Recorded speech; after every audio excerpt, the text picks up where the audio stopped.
This is Horns Up. I'm Animesh. And I'm Peter. And we are going to ride our steed into the podcast today, for we are entering a world shaped through high fantasy, imagination, storytelling, and a passion for music. It all comes from Toronto-based band Possessed Steel, whose recent concept album Aedris is one of the many highlights of the year and goes on to prove that there's definitely something in the Canadian air. There's just so many bands doing some super awesome stuff, isn't it, Peter?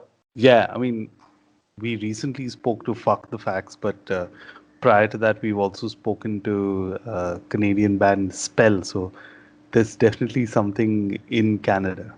Do you miss being in Toronto? Yes. And I'm keeping that answer short. Okay.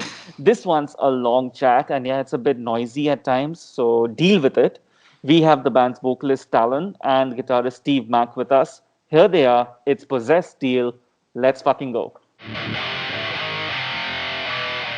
And now from Possessed Steel, it's Talon and Steve. Hi guys, welcome to Horns Up. We'd first like you guys to introduce yourselves so that our listeners can learn and identify your voices from here on.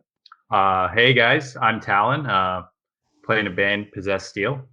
Super stoked to be here. Checked out some past episodes of the podcast, and yeah, it should be a great time. And I'm Steve Mack. I play guitar in Possessed Steel, and just really happy to be with you guys this evening for a chat. And just want to thank you for having us. Our pleasure. Our pleasure. Making you guys drink beer on Monday evening. Twist my rubber arm. All right. So, I mean, according to recent news, you guys are in lockdown number 2. So, how are you guys been coping so far? I think we're kind of acclimatized to just being in a situation where even whether you have a lockdown or whether you're in sort of a, like a hotspot or a zone where they're advocating for you to stay inside and all that, it's all kind of just a continuation of the same narrative. So even though it's locked down and the streets are really quiet, it doesn't feel that much different from how things were back in, back in April when the pandemic was going into full swing. Yeah.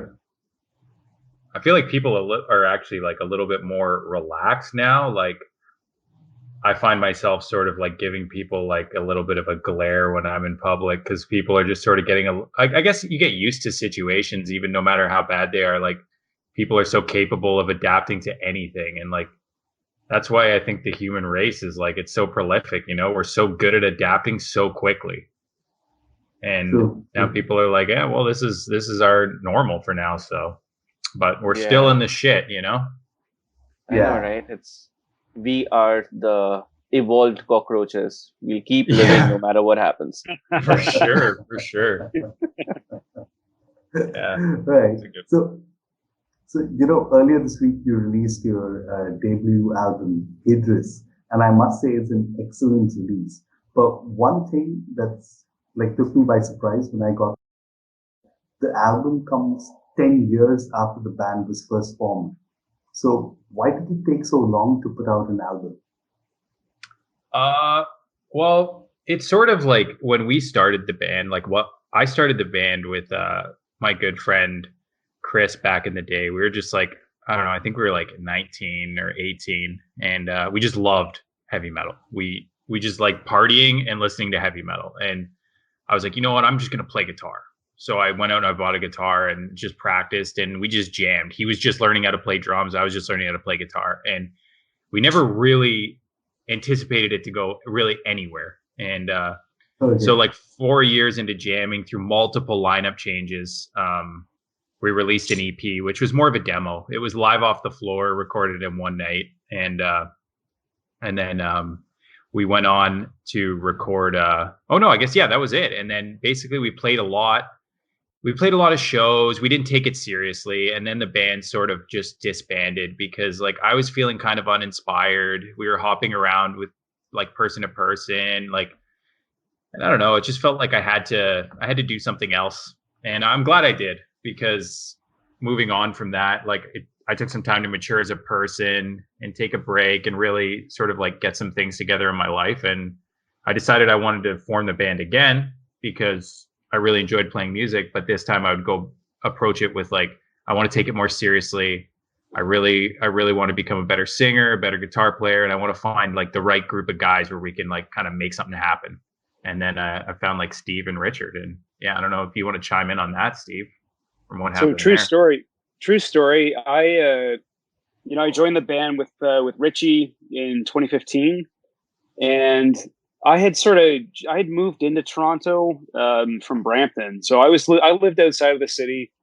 And I kind of came downtown, for a few reasons. But one of the main things I wanted to do was become more involved in the heavy metal scene in Toronto.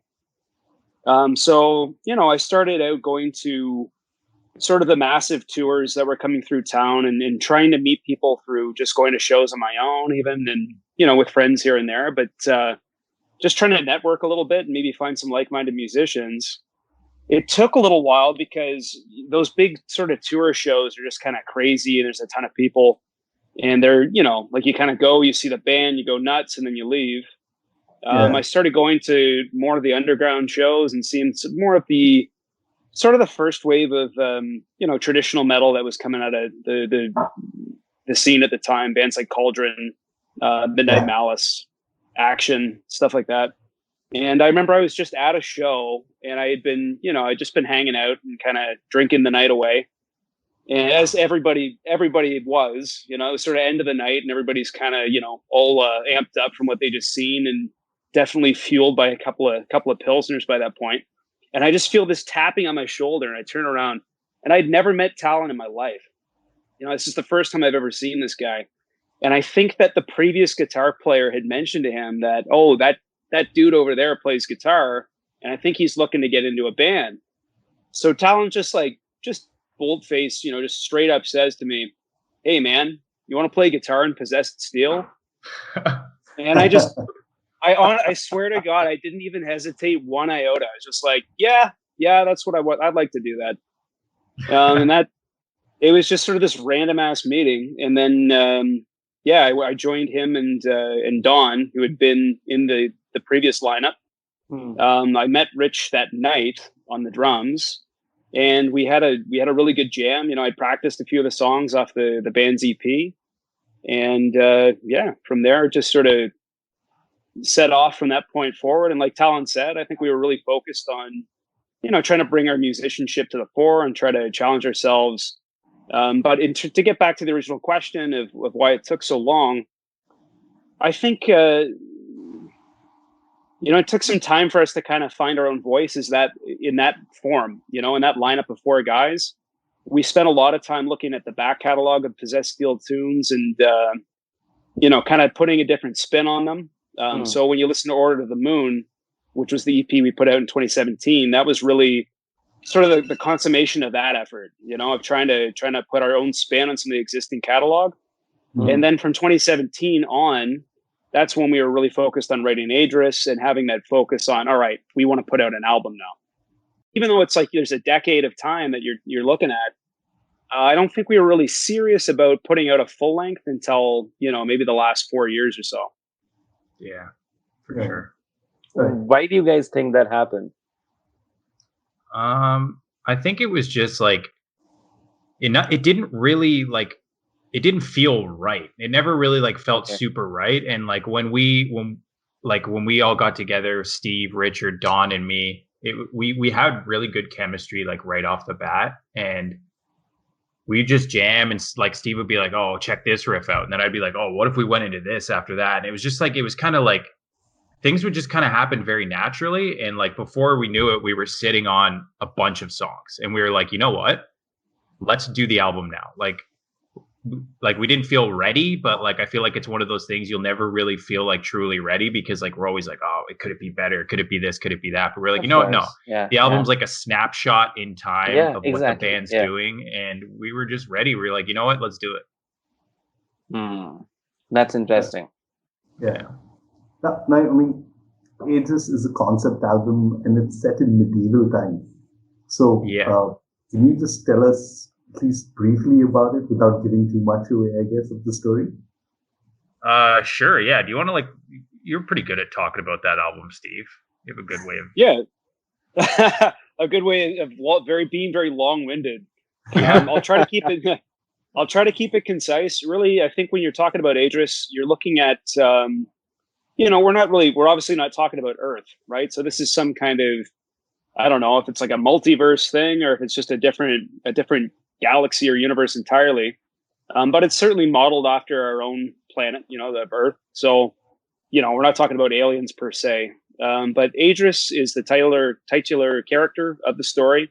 He is the son of a king that has a very kind of profound understanding of the world that they exist in and some of the challenges that he's contended with. And essentially, there's a bit of unfinished business in the sense that the world is in disharmony. Like there's a lot of problems unfolding in the natural realm, and they're starting to encroach on the civilization that Aedris's father kind of oversees, or the kingdom that he oversees. Basically, you have three gods that are referred to as the Sullen architects, kind of among the band. Yeah. And these are the three brothers that have created this world, but they've grown displeased with their creation, and they have come to resent what they've done, and they want to undo it. For lack of a better term, they want to just sort of do away with this world and move on to something else, kind of like an artist that's just like bored of their sound and wants to move on. Obviously, it's all more massive than that. So how they go about doing this is they start corrupting the lesser deities that occupy the land. So when you're listening to the album, there are songs that are specific to some of these lesser gods that actually roam the earth. And they're not really supposed to be evil, and they're not supposed to be wreaking havoc upon the land, but they are being compelled to do this by the Sullen architects that are basically they've given up on these people, and they're going to use the lesser gods to do their bidding. So Aedris sets out as there's a prophecy that dictates that man will bring balance back to the land, back to the earth, and he will restore things to what they once were. And that's where Aedris comes in. He sets out to confront these lesser gods, and specifically he sets out to confront the Skeleton King, who is basically the ringleader of what's going on. Is he based off Skeletor? No, it was I actually based the Skeleton King off of the original Diablo 1. I don't know if you guys ever played that game, but if you go down, there's this level where the Skeleton King exists, and it's actually kind of similar, where you go down into the catacombs and you go into his lair, and there's just King Leoric was his name, and I was like, damn, that is so cool. And it always was kind of in my head, so I guess it was loosely kind of based on that. All right. Okay. So what really served as an inspiration or influence for this concept? Is it all like Diablo 1 and other role-playing games or multimedia, whatever, the MMORPG, etc., stories? How did you guys arrive at it? And most importantly, why choose to make this subject as such, or the story, the focus of the album? Because it is your debut album, right? Mm-hmm. I would say for me, I've always been very, very heavily into fantasy. Ever since growing up, my dad had an extremely large collection of Conan the Barbarian comics. There's Frank Frazetta paintings hung throughout my house when I was a kid, and he was just very into that world, and I was drawn into it. I would always things, and I was always into fantasy, and it was books. I would write my own stories when I was 8 years old.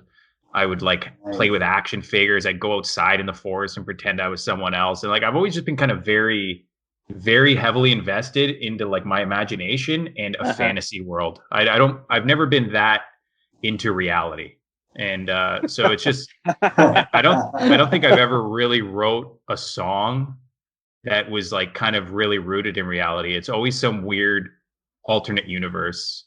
Okay. Really, for Aedris then, what came first? Was it the music or the story? It's definitely the music, I would say. What about you, Steve? Yeah, I think the interesting thing is that we actually had a couple of songs. We had already started working on the music before the idea of tying them all together with the unified story began. So Keeper of the Woods was a song that we had kind of been incubating for a while. Skeleton King. There were a handful of riffs that were kind of floating around. So yeah, I think there was some musical basis before we started to work things into the concept. So yeah, definitely. I wouldn't say that we finished all the songs and then now let's overlay lyrics that tie everything together. It was definitely, you had a couple of songs and a couple of musical ideas that inspired maybe taking things up another notch and being a little more ambitious with trying to loop everything into a unifying concept or story. Okay, so as a follow-up, I must ask, when you guys then did decide that, hey, okay, we'll be telling this entire story, did you have to work the music again or redo some parts, etc., to fit the story in places? Yeah, I think we did do that. Like there were some parts where we were like, you know what? Like this is happening right now, so we kind of gotta switch something up and actually like when we would start to like actually put lyrics into these songs, they took a totally different shape. And like there was some parts where we would just like, we're like, we have to build this up or we have to take this away. And it sort of just like started growing on its own. It's like we breathed life into something and just like watched it go. It's almost like it's like we don't even take ownership of something that you create sometimes. It just sort of like it passes through you. You're like this pylon for something to just like hit and go through. And there's a lot of times where it's like, I don't even know what happened half the time. Like it's just the song just created itself in some weird way. Once you start going like Spellblade, we didn't even fully finish. Like we finished that song in the studio. Like we never played that song fully as a band, really. It just sort of came together in the studio and it never felt right. And I never really set anything in stone until we were in the studio and it was just like, oh, here it comes, which was pretty crazy. For lyric wise anyway, Steve wrote that song, like the music for it, but lyrically it never really came together until then. Interesting. Okay, so with the challenge that once you go down the concept album route, right, is that you can't immediately get typecast as that. So is that something that you want to go for with Possessed Steve? You want to hit that up, Steve? Yeah. I think I think when we're talking about concept albums as being something that we have an interest in, when you think about a lot of the bands that have influenced us, especially when you think of some of the more progressive influences, like if we're thinking about Rush, thinking about Pink Floyd, which are Pink Floyd are masters of the concept record. There's definitely, we have enough passion and enthusiasm for that kind of thing that I can definitely see us continuing to go in that direction.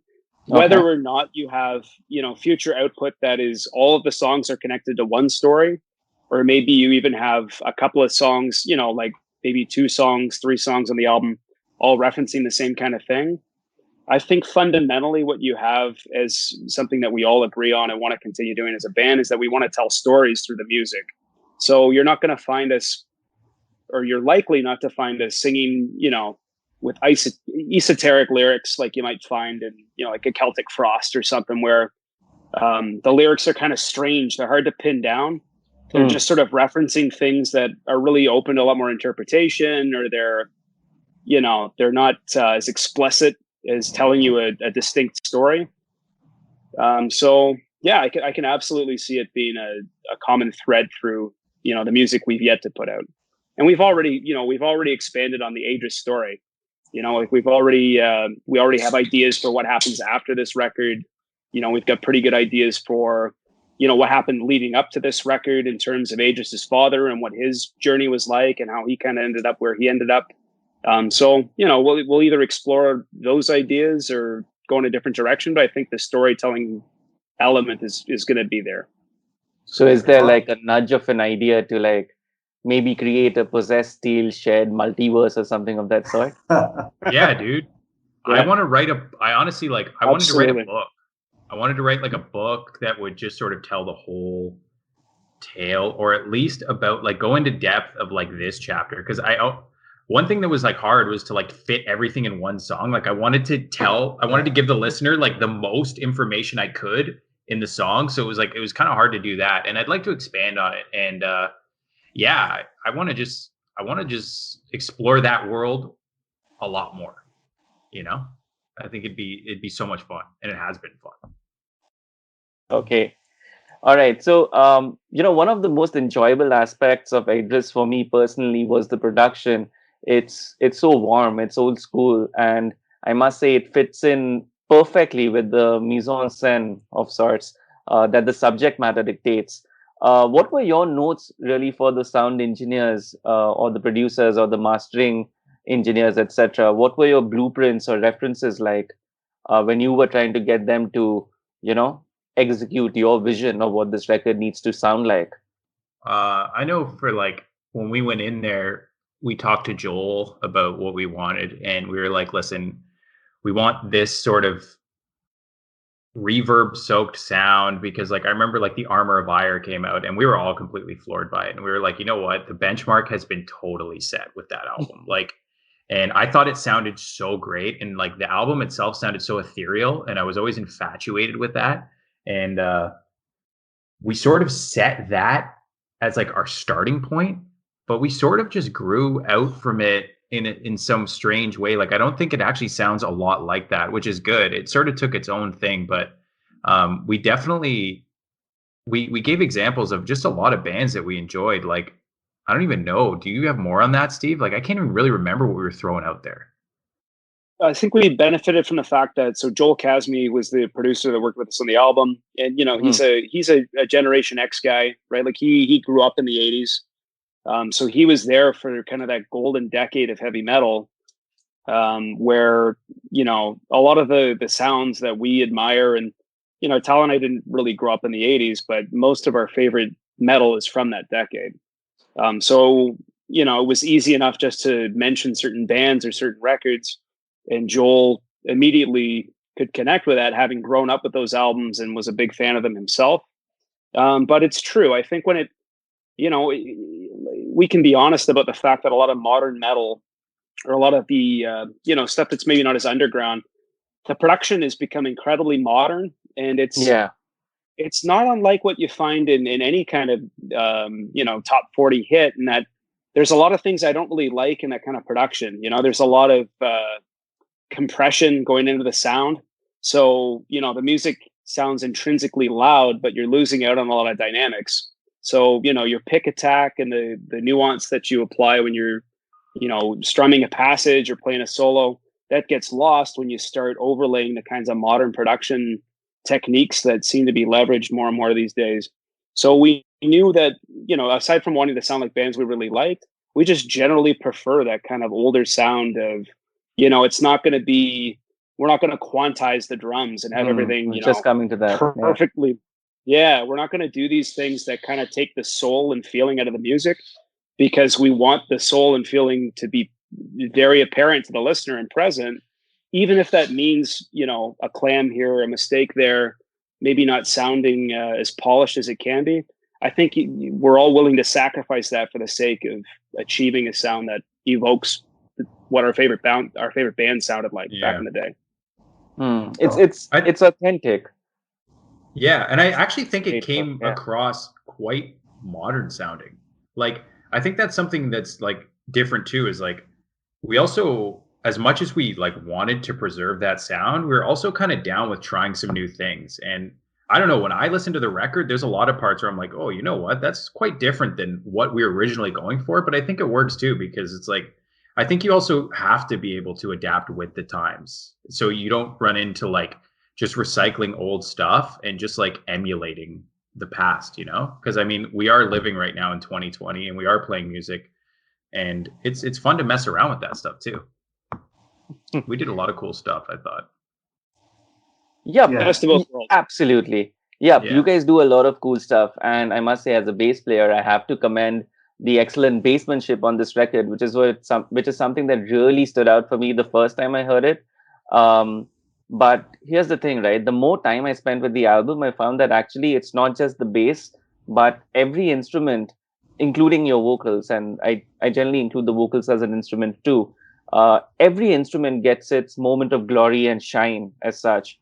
But really the bigger takeaway for me was how balanced and collaborative, and this isn't a word that I usually throw around when I'm, just trying to wrap my head around a record, but everybody and every instrument seemed so respectful of each other.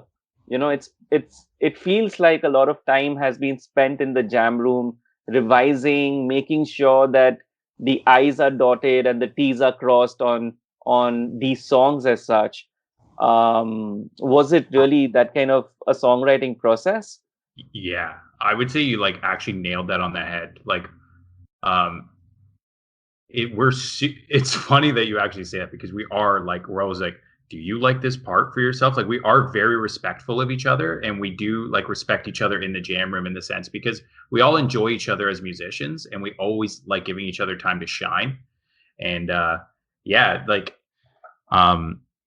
I would always ask Steve, you know what, maybe you should take your solo here, or like this and that, or Rich, I'm like, do you feel like your drums are getting enough here? And we meticulously would go back into the jam room and really put a lot of time in to make sure that everybody had their room to breathe while being together, because like we wanted to form like this entity as opposed to like a bunch of guys just slapping something together. We wanted to kind of move as one unit. Yeah.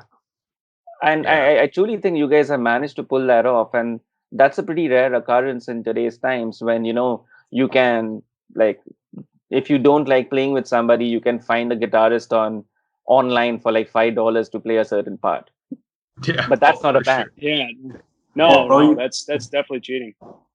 Or you can sit in like 4 different parts of the world and like just send in recordings to everyone. Yeah, exactly. And that's cool. That is so cool. And I see that stuff on YouTube. But I do feel like it loses. There's always something missing there. And I think it is that human connection of like sitting there in the same room, breathing the same air, like just digging into it together, I think that's really hard to emulate. Yeah.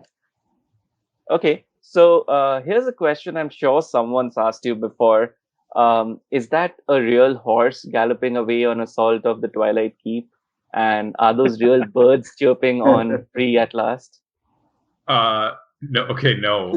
They are real. They're real, but we definitely found them online. I searched for a long time. I love cardinals. They're a bird that's like super common in Canada. I don't know if they're common anywhere else, but there's certainly a lot around here in the springtime. And that was a sound I really wanted to put on the album. And yeah, that horse, it was real at some point in time, is the coolest sounding horse ever, but no, it wasn't recorded live. Right. It's interesting because it's, I do want to, Talon, I do want to mention that when it comes to Talon in particular, the man is truly like a diehard outdoorsman. This is a guy that, and that's a theme that's very heavy on the album. And I think it's near and dear to Talon, and it's near and dear to all of us in the band as well. When you think about the natural world and appreciating the natural world, it's no coincidence that one of the main conflicts or themes of the album is trying to restore balance in the natural world when it starts to go awry. It almost sounds familiar when you just think about our own existence here in the 21st century. So I think having those sounds present in the album, it's even though they're samples, we didn't necessarily go out and capture them ourselves. It's an important element of the album, the story, the themes, all of that stuff. Right. And, the question really arises also considering that it's a concept album, right? How much time was really spent on the sample selection? Because those could be, the cool cherry topping or the weird the weird pineapple on pizza, right? Hey, I'm a Hawaiian fan. I resent that comment. But yeah, me too. No, I absolutely love pineapple on pizza, man. It's same. Perfect thing along with some good meat. Oh my God. Man. It's this beautiful sweetness, man. You gotta have it. I prefer it with ham. So yeah, I mean also. You gotta have it. I used to eat it with ham. I don't eat meat anymore, but when I did eat meat, it was definitely pineapple and ham. The Hawaiian style, Hawaiian pizza. I wonder if they actually eat it like that in Hawaii, or it just ended up being like some lost in translation thing, and they just resent that now.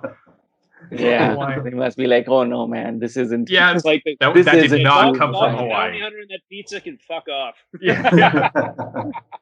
Sure.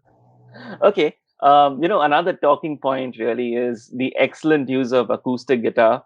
It doesn't feel forced, but all of it is just in a superb flow, which leads me to a slightly different talking point, right? Which is in this day and age of the almighty single, a concept album really forces the listener to listen to the whole album in one shot, right? Like you're telling the listener that, hey, this is a story, and you have to hear this chapter to chapter.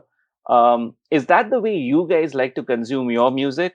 And is that what you're expecting from the listener too? I'll just speak quickly and then I'll let Steve go. But no, I don't actually consume my music like that. I love listening to full albums, and I feel like there's a time and a place for it, and you got to be able to really sort of sit there and take it all in. But like, I'm also a victim of the times where it's like I drive to work every day, I'm floating around on Spotify, I get stuck in traffic, I'm like, fuck, I'm gonna change this song. And I think that's cool too. And but one of my favorite things was always like taking a moment to actually like sit down and appreciate what you have. Like it's almost like when you take a vinyl record and you put it on, you're actually taking time to be present in that moment, take some time sitting there, being alone with yourself, being alone with the music, and just like, I don't know, just being mindful, because I feel like we're so mindless these days, and like that we're just switching stuff. We're trying to keep ourselves entertained. It's like flicking on social media. You got to be constantly entertained. And I think there's a lot of value in being able to just sit down and sort of like just let yourself be taken somewhere and taking a few deep breaths. And that's what I kind of wanted that to happen, because I felt like in a way that I was almost going down the other road, and it was almost therapeutic for me to do something like that. Okay. Is that something that you guys expect from your listeners? No, I would say no. I think it's really cool that if people want to take it all in one shot, and I think that that's where the album would really shine. But I mean, we get people that are like, Spellblade's sick, everything else sucks. Or like, that's cool too, It's like, I mean, if you like, we'll get people on Bandcamp, they'll just like buy one song and they're just like gone forever. I'm like, fuck. Right on. Throw that on the playlist, man. It's like, I mean, they're at least supporting the band. And like, I think if you can connect with one song on an album, there's plenty of albums out there where I love one song. And for that reason, I love the album. And I think that's cool too. I don't know. I'll let you chime in, Steve. Honestly, I'm a little different. I am a consummate album listener. I don't have, never had Spotify. I don't have Apple Music. I am very meticulous when it comes to if I'm buying music, I'm buying the album, and I'm not really willing to evaluate singles in a vacuum. If single is fantastic, but the album is lackluster, then that throws a lot of rust on the single for me.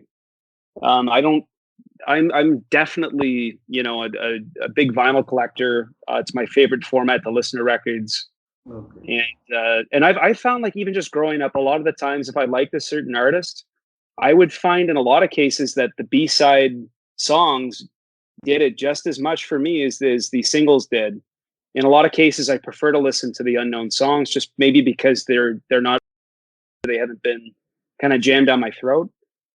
So I'm definitely heavy on albums. And I think when we talk about the heavy metal community, at least the market that we're, let's say, hypothetically the most successful in, I think that a lot of metalheads are album listeners. And my sentiment on things is probably not uncommon when it comes to, the heavy metal fans that we want to bring our music to. Well, you're talking to two guys in India who listen to your album back to back, right? Yeah. Nice. So having this conversation with you guys. Yeah. That's great. Okay, so two questions. Since you mentioned Bandcamp, the first question really is, what's the weirdest country because Bandcamp allows you to track data, right? What's the weirdest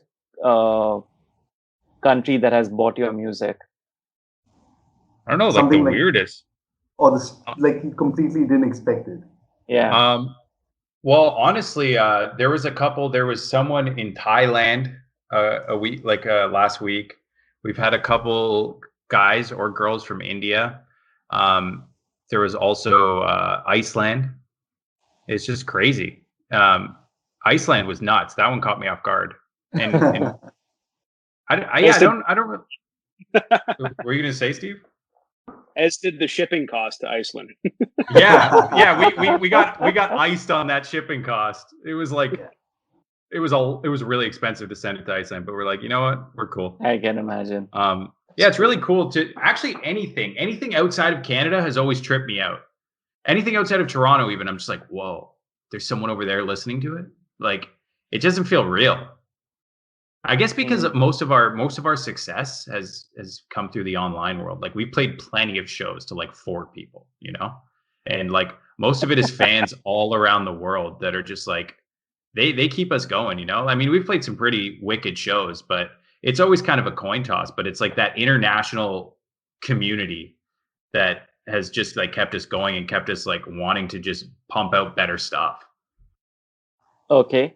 So since you spoke about shows, it kind of segues perfectly into my next question, which actually was meant to follow the previous question and the previous answer that we spoke about albums and how we listen to them, right? How will this record translate to the live setting when, you know, gigs eventually return and all of us can actually mosh without keeping social distancing norms, etc.? Do you guys end up playing the album as it's meant to be? Or, have you guys thought that aspect through? Yeah, for sure. I think that's like, Steve, you can get all over this one. So he's saying that just because, you know, my partner, she's a stagehand here in the city. And a lot of her friends are also, you know, involved in theater and live entertainment. You know, they're technical directors or they're doing design work and stuff like that. So I think in just listening to her and some of the ideas that her and her friends have for the show, kind of thinking about what the show could be, because it is a concept and because you do want to do things that create an immersive effect for the listener. I think there's a lot of room for us to explore doing things that are theatrical. I think playing it as a concept from start to finish is going to be a huge part of that. I mean, I think we're all just like going, we're all going to go crazy, right? Like, it's going to be a renaissance of live entertainment when we're able to do it again. I think I haven't talked to a single person that doesn't feel like in some small way they maybe took those experiences for granted a little bit. Now that we're in an extremely prolonged stretch of time when we can't do it, it's really revealed just how important it is, especially when we're talking about metal, because there's so much more to this genre of music and so much more to this community of people than just going to a show and, you know, waiting for a couple of singles to come on that you really liked off the radio. It's a lifestyle, it's a state of mind. So I think we definitely want to ham it up. You know, I'm not saying we're going to have miniature Stonehenges coming down from the rafters. Or I was just about to say that. Like, cool would it be to actually have, like, you know, a Hamilton-esque kind of a setup rather than doing mini Stonehenges dropping down? Oh, that'd be so cool. There's going to be theatrics, boys. We've got suits of armor. We've got, you know, swords and stuff. We've got. We don't want it. Yeah, there's going to be a fine line between like great heavy metal experience and Monty Python. We're going to try to bring it. Heavy metal. Here are our suits. Yeah. Heavy metal. It's literally heavy metal. Fortunately, they're made out of corrugated plastic, so they're not too bad. Right. We've talked quite a bit about the album. We'd like to play a track from Aedris right now. Which one should we play and why? Cool. Damn, man. I don't know. I kind of want to leave that up to you guys. What are you guys digging? Like, I really you guys have any favorites? Like, yeah, because I really enjoy the opening to that song. It's so, like, after that small interlude that happens, track number 3. This one just comes in full steam running. So I really enjoy that one. I don't know, Peter, do you have a favorite? I would like, if given a choice, I would end up playing the whole album, but that wouldn't like do any justice as such. So which is why we leave the question to the both of you. Okay. Damn, I don't know. I feel like Spellblade's been played. Skeleton King people have heard. One of my faves off the album, personally, I don't know if I can speak for Steve. I mean, probably not, but I've always liked Keeper of the Woods. I thought that was kind of a cool one. I feel like that was sort of like the passageway into the album for us. Steve did Nobunaga right around the same time too. It's a great song too. That one is disconnected from the story, but still very much a part of the material we were writing. I don't know. What do you think, Steve? No, I think Keeper of the Woods. I love that you like that opening of Frostlich, because I love that passage too. I have a lot of fun playing it, and it's a good time. But I think Keeper of the Woods is a good pick, and I think Talon's absolutely right. That song was sort of one of the songs that we had before we settled on the story and making it a concept record. And without that song, one could argue that maybe we never would have even arrived at either the story itself or making a concept album. So it's pretty seminal as far as the album's concerned. Yeah, I think that's a good pick. Alrighty, here it is.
I have to ask you guys. I mean, if you look at the last decade or so, right, there's been a revival of sorts in traditional heavy metal bands. I mean, you've got bands like Visigoth that we spoke about earlier, Eternal Champion. I mean, our listeners can't see, but right now Steve's wearing a Smolder t-shirt. They've been creating a buzz in the last couple of years. What are your thoughts on the entire scene so far? That's all you, Steve. I think you answered this the other day pretty good. So, well, I think it's so. There's a couple of waves, right? If you look at towards, back in the 2000s and getting into the early 2010s, you had, just in the city alone, things were really cooking as far as traditional bands really starting up, and we had a lot of great ones right here in the city of Toronto. Skull Fist, Cauldron being the sort of the big two. Those guys, they kind of were the flag bearers for this thing. Yeah. And there were a lot of bands that followed in their stead here in the city, and elsewhere there was a lot of ongoings in terms of traditional metal really making a comeback. I don't even know necessarily why that started to happen. Mm-hmm. It's hard to say. I think that the 90s are a tricky decade for metal. Certainly for my favorite stuff, when I think about power metal, I can only think of a handful of bands through the 90s that were really bringing the goods in terms of, the stuff that I really like. So maybe that set the stage for there to be kind of a resurgence of bands that wanted to play in that older style. I think that you could probably make a demographic argument that you have the sons and daughters of parents that grew up through the 80s that were kind of, they're sort of the children of people that reveled in that period of time. And they were probably exposed to a lot of those sounds growing up. And that absolutely has a part to do with it. I think recently, just in terms of epic metal, it's really something you're seeing a lot more of. And it's almost like you see a lot of this. This might be a bit of a stretch pass here. But I think one of the theories I might have is that the taboo around being a kind of a nerd and being into nerdy stuff has really dissipated, It's not strange to go and see a Marvel Comics film in the theater anymore. It's this kind of stuff has become, how many people do you know today that are playing Dungeons and Dragons? Like it's, just always been around, but it's now come back and it's no longer something that you're afraid to admit to. It's like, yeah, hell yeah, I played D&D. It's awesome. And I think that's all maybe got a part to do with it as well. But there's just one thing is always going to be true when you have amazing bands that are they come out of nowhere and they set the tone. Whether we're talking about Eternal Champion, we're talking about Visigoth for sure. I'm a big fan of Visigoth as well. That sort of brings the other folks out of their caverns and it demonstrates that there's an audience for this kind of stuff. And it's really inspiring to see the success of those bands, all the ones that I've mentioned. I know that moving to Toronto, one of the things I was most excited about was being able to go and see these bands live. And I met legions of people that had the same mentality about heavy metal that, I like a lot of different kinds of metal. There's really not a subgenre I don't really like, but to find that many people that are, excited about 80s power metal, it's awesome. For sure. What's really weird is you mentioned the place, and another talking point has become of how Canada itself seems to be the home to so many bands in the recent past that do this sound or do this kind of this brand of heavy metal of sorts really well. Why do you think that's happening? Is it something in the weather? Is it just coincidence? Or is it, as you said, just the fact that there seems to be an acceptance and a scene of like-minded people coming together and celebrating this kind of sound? Yeah. I think largely a part of it, me and Steve were talking about this a while ago, where it's I think Canada is extremely large. There's a lot of forests. There's a lot of really nice scenery. It's kind of it's like a vast expanse of epic things. And I think that generally sets some inspiration for people. But I think it's also I'm not even sure how it rippled across, but from what I recall, I feel it really really started to take off when Skullfist like sort of burst into the scene, and like they were like, you know what? It's cool to do this shit. You know, it's like cool to like grow your hair long, wear skin tight pants, and fucking play heavy metal. And like, I feel like that was like, it almost took the world by storm in a sense. Like, I mean, you had Goat Horn, Cauldron were around the same time too. But like, at least for me, it seemed like I was like witnessing that just sort of like ripple across. And it sort of just like, it opened it up where like people like, you know what? We don't have to play metalcore to be heavy, you know? And, I'm and glad it's you just said like, that. yeah. And like, I saw it sort the of bad happening and like, yeah, but like, I mean, it was like, that's what everyone was listening to when I was younger. And it's like, I even was listening to it for a while. And then as I started getting out of it, it was just like, it almost felt like a breath of fresh air. Cause like, it was kind of all that was being offered if you didn't know where to look. Some people were really good at digging deep, but like some people was just like, you know what, this is cool. I'm going to listen to it. And then like after a while, it was like, yo, check this out. We play in a heavy metal band and this is fucking cool. And then people are like, you know what, I dig this sound. Cause like it stems from classic rock, 70s rock, and it's not too far off it. And it's pretty accessible, not like death metal or anything like that, where it's like you almost, you have to like crave that extreme sense of, I don't know, just like intensity, you know. It's like heavy metal is not that intense in my opinion. It's pretty accessible, and it has so many different facets you can explore. So I completely understand what you're talking about because I lived in Toronto in the mid 2000s. Yeah. So I know exactly what you're talking about, where you had the whole metalcore and deathcore thing going on. But I can't even imagine imagine passing by you guys and being like, wait, there's a guy with long hair and leather going around, because you knew those like 10 or 20 people out there, right? Yeah, for sure. What's next? I mean, we've talked quite a bit to you guys about the album and all, but considering we're in the last month of the year, what's next for Possessed Steel? I mean, I hope we don't have to wait too long to hear new music from them. So, do you guys have any plans so far?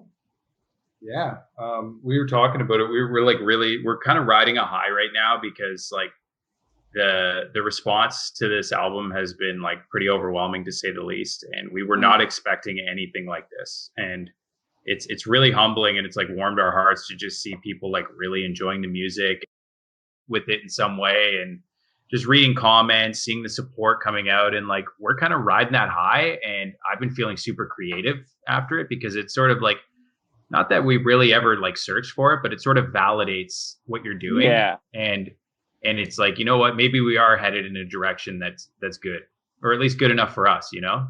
And we want to continue writing. And we've all been talking about, you know, like I'm writing new riffs, like Steve's sitting on some stuff.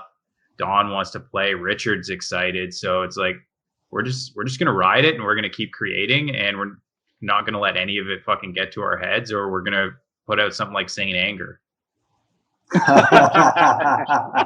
Oh no! Hey, Animesh has something to say about that. Yeah, I mean, Shots fired.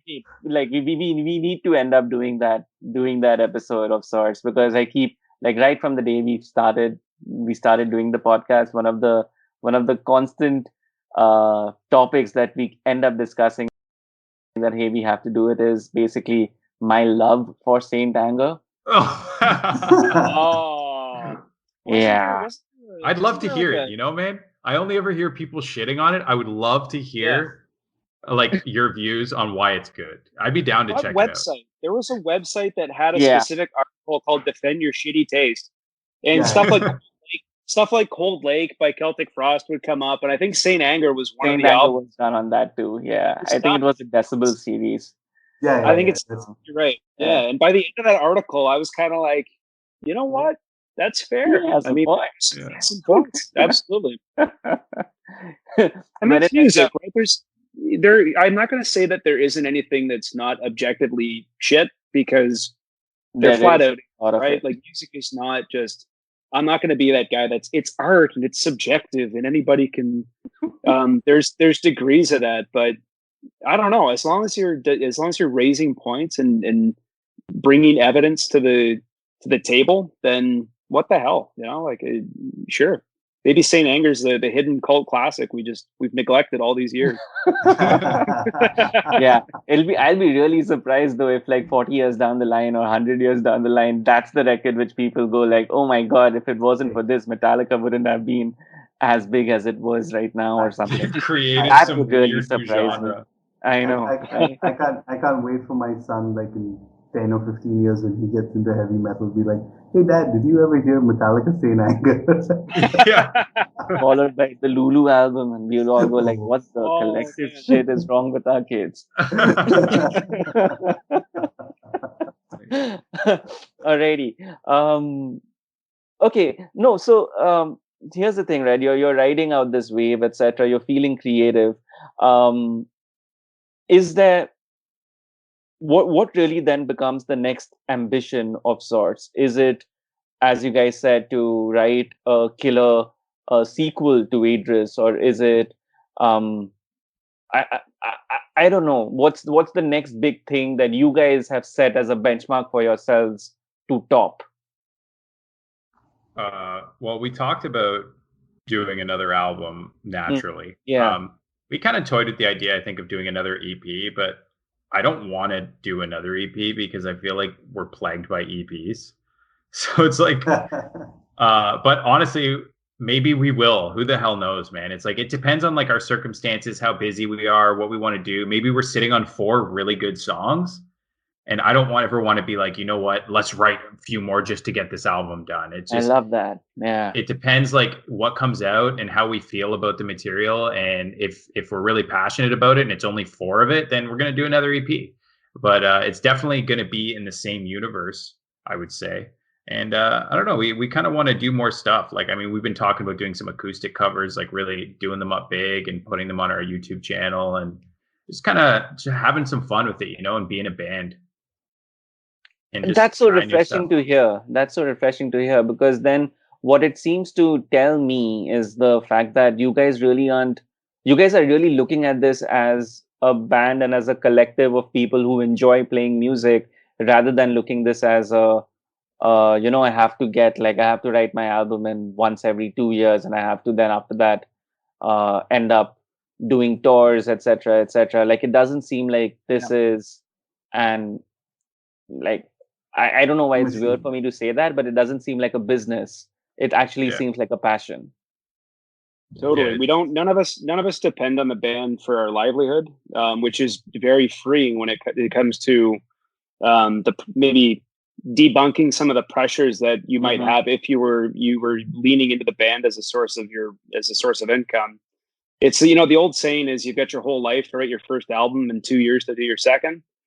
And it's I think that's, if you don't have anything to say and you're not personally convinced by your own output, then what makes you think your fans are going to like it?